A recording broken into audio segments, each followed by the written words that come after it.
aming pabaong wisdom. Alam mo ba na may klase ng bawang na isang buo lang ang ulo nito at hindi hiwa-hiwalay?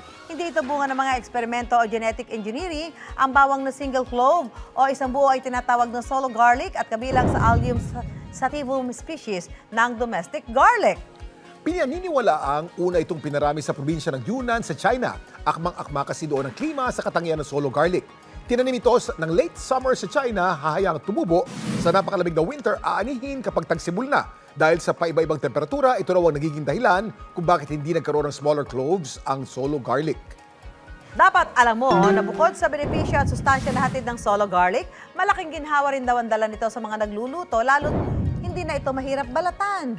Yan ang dapat alam mo.